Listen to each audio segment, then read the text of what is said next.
Alright, we're back with part 4 of how to paint the Free Folks from A Song of Ice and Fire, and now we're going to be painting Mag the Mighty and the Savage Giant. Now, when you buy the Heroes Pack 2 for the Free Folks, you're going to get Mag the Mighty and Wun Wun, and you can also buy another pack of Giants called the Savage Giants, and you'll get 2 in there as well. I'm painting one of the Heroes and one of the regular Savage Giants, and we're starting off here with Mag the Mighty, and having done that Zenithal highlight with the color I wanted here, we were able to know where I want to put the dark color for the robes and the pants and the skin and all that stuff. So this really helps out. And using the Tundra taupe here, which again, the bottle does not show the type of color it really is. It's just basically going around, and you're going to see when you start painting it that it's a little lighter, it's a little bit more beige color kind of thing. And then we move on to the Desert Yellow for where the highlights hit with the Zenithal, so where the brighter areas were. And again, I put some medium, or what's it called? The war paint retarder to make it, no, stabilizer, sorry, to water it down a bit, but not to be able to blend too much. Or did I put the retarder? I can't remember which one I put. Anyway, so, but again, you water it down a little bit, you put it on thin so that it mixes into your undercoat as well as the other paint that you had on before. Now again, this is going to be a longer video because these are 2 big miniatures and there's a lot to paint on them, but we're going to go through it all. And again, thank you for being a member or a patron. Super greatly appreciated. I hope you enjoy these videos. As a member, you can also suggest other videos as well that you'd like to see only for you guys. You can always let me know here. So Dusty Skull here we're doing on the pants of these guys, and the same thing. This is the darker color, and we're putting this pretty much where the recesses are, where the paint barely touched, where the Zenithal came in, and we're giving it that paint job on these areas. It's the same thing with the Savage Giant here. We're just going again where the dark areas were, leaving the light spots. So it looks like I'm missing spots, but I'm like, you know what? I'm going to do them anyways because I'm going to come over and highlight with the next color afterwards. Now, you might have seen the short of the video that I did for the cloth, which was like grungy looking and all that, so you've already seen that part, but it was very quick and dirty. This is more in detail exactly which parts to paint, and this is where I come back with the skeleton bone now, and I'm going to highlight again those pants, but in the areas where the light hit the most and where the paint hit the most from the Zenithal highlight of the Nomad flesh is what I had used on the Zenithal. If you didn't see that part, go back and check out, I believe part 2 is the Zenithal part. Now, I'm doing the entire skin tone here with a strong skin shade to be able to unify all the skin and also get the nooks and crannies done, like the shadowing done already for all the major steps I'm going to be doing with the skin on these 2 giants. And having the shadows already filled in, although even later on I'm going to put another, like a speed wash later on the skin.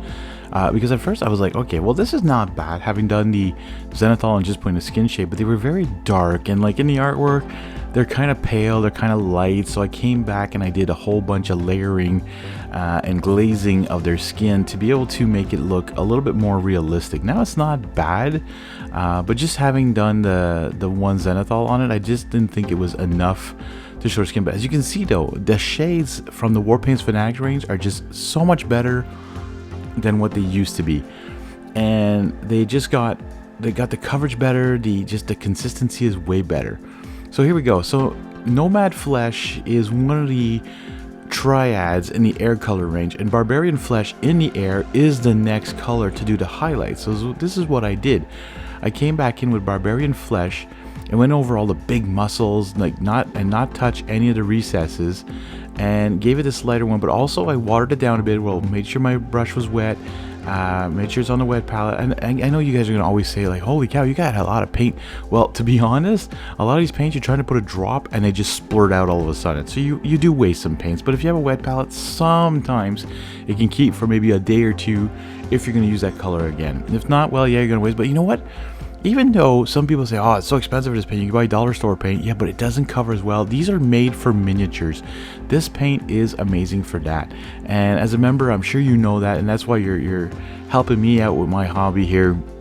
Again, thank you very much.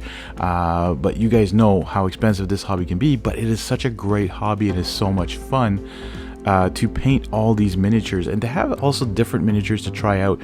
And again, Simon really brought it with the details of these miniatures. The next highlight we're doing is Dorado Skin. So I went over into the skin tones that they did for the Warpaints Fanatics range, and took this and really went very shy on this. And as you can see, the other color, the Barbarian Flesh, already pretty much blended into the background painting. But now I'm just going to go up and get really the raised edges where the light would shine the most. And this is where, again, the zenithal highlight comes in really handy and explains exactly where you should put your highlights and where you shouldn't, where you should leave your shading. Now, again, I had said originally in the first video that was out public on YouTube about the Song of Ice and Fire Army that I wasn't going to do voiceover, but I want to give you guys a little bit more incentive to come and join and become a member or become a patron. And I'm glad you are. Now, anyways, thank you again for your support. So I'm going to talk about the painting, the job, and all that stuff. But it's also the point that I want to say is that the Warpaints Fanatics line is amazing. If you haven't tried them, please do so. You don't have to go buy the full set. You can buy a starter pack. It gives you a matte black and a matte white, so you can create all the triads you want. You'll get a dark blue, you'll get a dark green, you'll get a red, you'll get an orange, you'll get some of the basic colors, and you'll be able to mix them up and shade them the way you want. I am not good enough at mixing my paints and getting the right consistency of the light and dark, so having the 6 colors in a triad, as a flexible triad as they call it, gives me the opportunity to actually sit there and say, okay, I want from this to that brightness. And if ever it's not exactly what I want, I could add a little bit of white or a little lighter other color, or it's like some beige or something, or some gray, just to tone it down a little bit. But I usually love the colors that they have and what it gives. And here I'm using Fiendish Yellow, which again, the bottle looks like it's a bit orange on the picture here, but some of the bottles when you're holding them are a little bit different than when they look on the picture here, so be wary of that. I don't know why that is with Army Painter stuff, like their pictures are sometimes way different than the bottle, because I found the bottle looked like what I was painting. Like that's the color I wanted for all these straps and ropes and strings and all that stuff that's holding up their pants and their straps, like on their feet and all that, holding on their boots or their socks or whatever they're holding, like their leather and all their clothing. Anyway, so, and the bottle I found was exactly that. All right, so I let all that skin dry, and then I went with a Peachy Flesh speed paint to come back and just calibrate all the skin, bring it all back together again, so that the light parts aren't extremely light, because it was a little bright, but having the Peachy Flesh just made it nice and uniform, and it just brought it all together, got into the recesses again, so it darkened the shadows even more from that strong skin shade. And as you can see, like having the speed paints on top of regular paints doesn't necessarily restart stuff. It doesn't like restart the paint and all that. Anyways, here I had fun with the beards and the hair and all that. With the weird zenithal of that Nomad Flesh, it gave them like a brownish orangey hair. But then I added runic gray in there, and it just makes the hair look more dingy, more heavy metal, almost like really like I find like a giant from the northern lands of Westeros, what it would look like, and sort of following a bit. But then I clean that up with a nice dry brush after. You're gonna see that, and it's gonna make the hair pop. And I just love what I did with this, and I think it might be something I do in the future with other people's hairs too, is always make sure that the zenithal's done, put in a speed paint of like the base color of the hair, and then do a highlight with some dry brushing of a nice bright color of that to really get there. And this is where I'm using the Auger Blue, and that's what I did the dry brush. And I'm sorry I went a little bit off camera there. I forgot that the camera was looking there, and I had put the miniature up on top a bit more. But you're gonna see it. I'm gonna get closer with the other miniature. You'll be able to see exactly what I'm doing. But this is my dry palette, which I've been using less of lately. I've noticed that when I use a dry palette, it keeps the paint a little bit more wet than I would like to, if that makes any sense. And it kind of streaks more than if you actually use a paper towel. Like there was a lot of back and forth on that with dry brushing, is that if you use a paper towel, sometimes you'll get like bits of the paper towel in your brush. But if you have good paper towels, it shouldn't do that. And the dry palette here is meant so that you take off a lot, but your brush still has a bit of dampness to it, and I don't know if that is necessarily a good thing. Now I'm coming in with a speed paint again to do the big trees that these guys are holding. They're not branches, trust me, I think they're trees that they're holding as weapons, and just darkening down that wood. Even though the Nomad Flesh is there again for a highlight, I didn't want to do like dark browns on here, and white browns, light browns. And then I could have also did a dry brush just on the top part with a light brown, just to emphasize some of the nooks and crannies on it. But I was like, nah, you know what, these trees are just wet and gross and just, you know, very dark color wood, I guess. And I mean, you can do what you want, right? But I mean, the speed paint does a good job where it was lighter to lighten up the paint color, and then in the dark area it stays shaded. So, you know, speed paint is doing what it is here, but it is way better on white.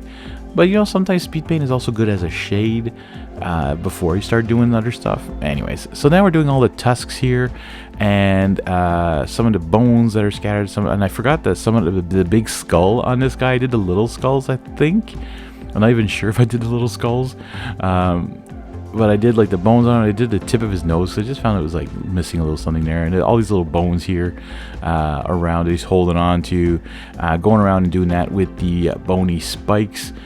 And whenever I highlight those later, so this is what I should have used on the next guy, which is the mammoth, for all. Well, I think no, I used something else, but I shouldn't have shaded as well. Anyways, you'll see that coming up in part 5.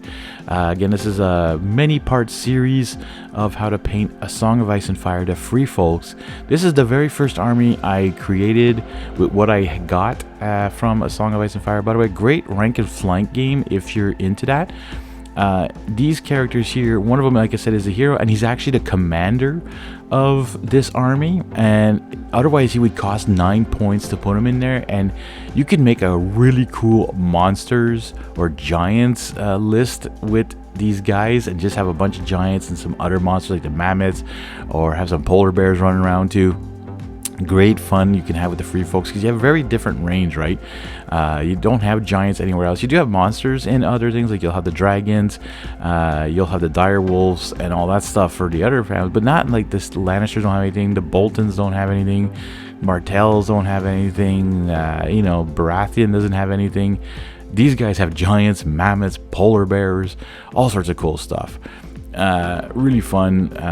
Yeah, so I have almost everything that has to do with the free folks, like almost all the units. I'm trying to collect them all to be able to paint them as well on the channel. Not sure yet if they're going to be members only paint jobs, or if they're going to be everyone paint jobs, but we'll see about that. If not, I might find some other stuff, maybe some Warhammer stuff that might become member only. Anyways, that'll be seen in the future, how if this attracts any more members and so on and so forth, and that you guys get to choose what kind of content you want to see and all that. Anyways, again, a good thank you here. Ash Gray, now we're doing for the stones that are used for these massive weapons. You know, these giants would be intimidating seeing on the battlefield. It's too bad you don't get to see more of them in the show. I think you see one walk by Jon Snow at one point, and I see maybe another one later on. But even the big battle at Winterfell, I don't even think you see a single giant appear. I think maybe you do as a White Walker, but I'm still not 100% convinced. I don't remember. It's been such a long time since I've seen those episodes, but it's too bad, because then I think in the books, if I remember correctly, they're pretty important to giants, and it's too bad that they didn't do more on them in the shows. I mean, okay, yes, they already spent $1 bazillion on CGI and all that stuff for the show. Yeah, what's an extra freaking giant or even a mammoth? We didn't see a mammoth in the show. That would have been awesome. Even the polar bears would have been cool. I think we see a zombie polar bear at one point. I think I may be wrong, but I think we've seen one of those. But anyway, you guys can comment down below and let me know what we see in the shows. It's been a long time, like I said, but I'm sure there's some diehard fans out there saying, yeah, we saw one of those. Look, you remember this part? And anyways, so you can comment that down below. We're getting close to the end of these miniatures here, folks. We're doing some leather brown on a lot of the straps and so on and so forth. And then this one guy had a little bit of armor here, so we just put this on this little shield, a little tiny shield on his arm. He must have picked it up from someone else. It's so small, but you know, it's protecting his forearm there. And I'm using light tone on all the spots that I did the bones and all that, and the tusks and all that stuff that they have, and the weapon here. I'm also doing it on the leather as well, that I put the leather brown, and, you know, just, it doesn't matter if it gets mixed into some other colors. It's shading. It's not a big deal. And this is where I realized, I was like, whoops, I forgot to do all those skulls, but I put the shade on anyways, and with the savage, or the nomad skin I did before, it worked, you know. And even this guy, like, I forgot some parts here and there. You're gonna forget stuff when you're painting a miniature, and you're gonna notice it way after. You can touch it up if you want off screen, and, you know, and have fun. Anyways, that's it for part 4. Thanks for watching, and we'll see you in part 5.